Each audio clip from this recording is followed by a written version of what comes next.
Even though Venom: The Last Dance looks like the end, and even though the filmmakers have clearly wrapped up Eddie's arc, it doesn't necessarily mean we've seen the last of Venom. In Hollywood, nothing truly ends, and this franchise is no exception. After all, that post-credits scene straight up shows that the symbiote itself survived. It just moved into a cockroach, which basically means it's still out there, waiting for the right moment to come back. And let's not forget, another piece of Venom still exists within the MCU. When Eddie briefly crossed into the MCU during No Way Home, he left a tiny symbiote fragment behind. That setup was no accident. It's pretty clear Marvel and Sony want to explore that in the main Spider-Man timeline with Tom Holland. There's no official confirmation yet, but that thread could easily play a role in Spider-Man Brand New Day. This crossover direction was always part of the long-term plan from producers Amy Pascal and Kevin Feige. Both Marvel Studios and Sony Pictures have been working together to expand Spider-Man's universe, not just through the main MCU, but across a shared cinematic ecosystem of heroes and villains. Still, despite all those ambitions, Sony's separate Spider-Man universe never really took off. The studio publicly confirmed that the franchise, starting with Venom in 2018, has effectively been shut down. Films like Morbius, Kraven the Hunter, and Madam Web were supposed to build that universe, but instead, they crashed hard at the box office and got demolished by critics. Big names, well-known villains, it didn't matter. The audience just didn't buy into it.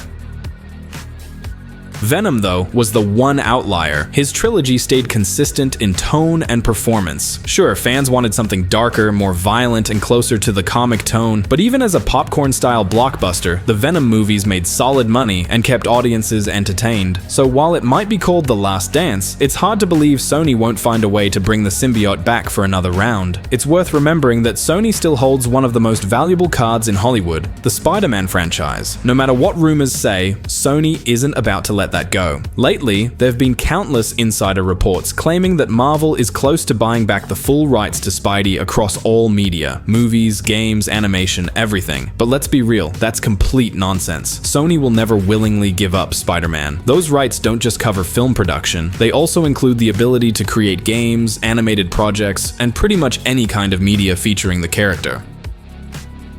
And right now, Spider-Man is hotter than ever. Spider-Verse animated films starring Miles Morales are still going strong, and fans around the world are waiting for Beyond the Spider-Verse. These movies have been massive critical and financial hits, and Sony takes home a sizable share of box office profits even from the Tom Holland-led MCU movies. In other words, they're sitting on a goldmine. Spider-Man is more than just another superhero, he's practically the face of Marvel. No other Marvel character has such an incredible range of comic arcs and iconic villains that are perfect for big screen adaptations. From Green Goblin to Doc Ock, the Rogues Gallery is packed, but Venom holds a special place among them. Thanks to Tom Hardy's movies, the comics, and even the games, Venom has become one of the most popular, and for many, the main Spider-Man villain. He's too big of a brand for Sony to walk away from. So, what happens next? Sony could easily pick up where The Last Dance left off, or they could wipe the slate clean and start fresh. Most likely, though, they'll land somewhere in between. A soft reboot that quietly ignores the previous continuity without officially erasing it. Think of what Bumblebee did for Transformers. Same overall universe, same familiar voices like Peter Cullen as Optimus Prime, even some of the same producers like Michael Bay involved behind the scenes, but the tone and direction shifted into something new.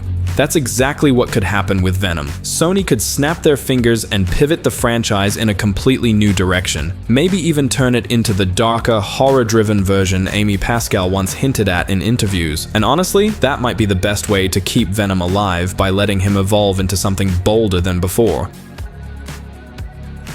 That whole concept sounds genuinely exciting. A Venom movie done with body horror elements, a smaller budget, and strong visual direction could be an absolute gem. Fans would show up instantly. A project like that could even reach the same kind of success Joker had back in 2019. Remember how skeptical everyone was before Joker came out? A solo origin story about Batman's villain, set in the 80s, inspired by Scorsese's Taxi Driver. Nobody knew what to expect. The idea of a Batman movie without Batman sounded absurd at the time. But Todd Phillips and Joaquin Phoenix completely reinvented the character, turning it into a psychological masterpiece that shocked everyone and grossed over $1 billion. It proved that darker, grounded, and character-driven stories can absolutely work in the comic book genre. The same thing happened with Logan. Hugh Jackman had already said goodbye to Wolverine multiple times, and after X-Men Apocalypse, the general feeling was that Fox's mutant universe was done. Yet Logan came out and flipped that perception entirely. It was mature, raw, emotional, and became one of the most respected superhero films ever made. Then, years later, Deadpool and Wolverine brought both characters back into the main MCU timeline. Sure, that shift was made possible by Disney buying Fox and playing around with the multiverse, but it still showed one clear thing: no character or franchise ever truly dies. With the right creative approach, even long-buried universes can find new life.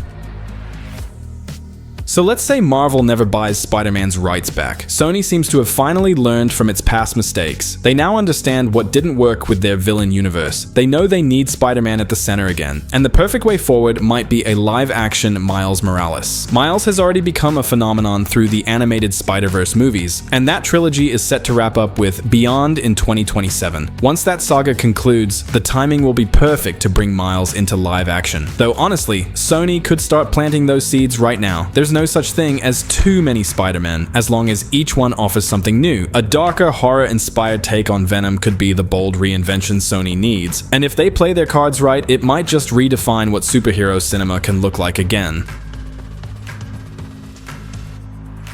There's another direction Sony could take, a soft reboot that keeps the world of Venom intact, but introduces a brand new cast. They wouldn't have to erase the events of Tom Hardy's trilogy, they could simply shift the focus to a different character and tone, and The Last Dance might have already planted that seed. In the final battle at Area 51, there's a moment where one of Strickland's soldiers loses both legs. The others call him Thompson, clearly a nod to Flash Thompson. In the comics, Flash becomes Agent Venom after a government experiment bonds him with a symbiote.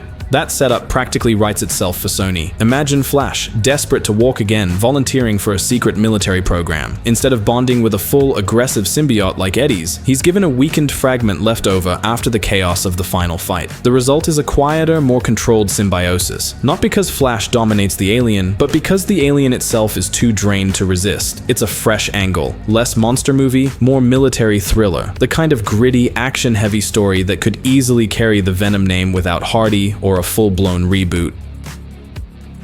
If Sony wanted, they could easily greenlight Agent Venom tomorrow. It would be the softest kind of sequel, connected but self-contained, familiar yet different. We never saw who actually plays Thompson in The Last Dance, since he was always behind combat gear, which makes it easy to recast the role with a recognizable star. And stylistically, the franchise could shift genres completely. Instead of a sci-fi buddy comedy, Agent Venom could take cues from John Wick. Brutal close-quarters fights, tactical gunplay, flashbacks to his time as a soldier, and all of it fused with the symbiote's feral instincts. That mix of military grit and alien horror could be a killer combo. There's also room to bring back Agony, one of the surviving symbiotes from The Last Dance. Her powers were completely reimagined for the screen, including her super speed, and she was never shown dying. It wouldn't be hard to reintroduce her in a supporting role, or even as a rival to Flash. The fact that the filmmakers gave her new abilities feels deliberate, like a door left open for future use. I wouldn't be surprised if Sony already has an Agent Venom concept sitting on a shelf somewhere, waiting for the right moment. And of course, the multiverse angle still leaves the door wide open for Hardy's Eddie to return. In Let There Be Carnage, Venom mentioned that their species shares a kind of multiversal hive mind. That means every symbiote, across every universe, is connected by collective memory and awareness. So theoretically, even if Eddie is gone in one timeline, Venom could track him down in another. That's the kind of logic Marvel has already embraced, and Sony could easily tap into it for a crossover or special event film. The biggest unresolved thread, though, is Null, the god of symbiotes. At the end of the day, The Last Dance still pulled in solid numbers despite mixed reviews, which puts Sony in a familiar position. The Venom brand is profitable, fans still care, but the studio needs to evolve the formula before fatigue sets in. Agent Venom seems like the most natural next chapter. It honors the legacy of Eddie Brock while giving the franchise a new identity. And one thing is absolutely certain, that post-credits tease wasn't just fan service. The story of the symbiotes is far from over, and Venom is way too valuable for Sony to ever let him fade away.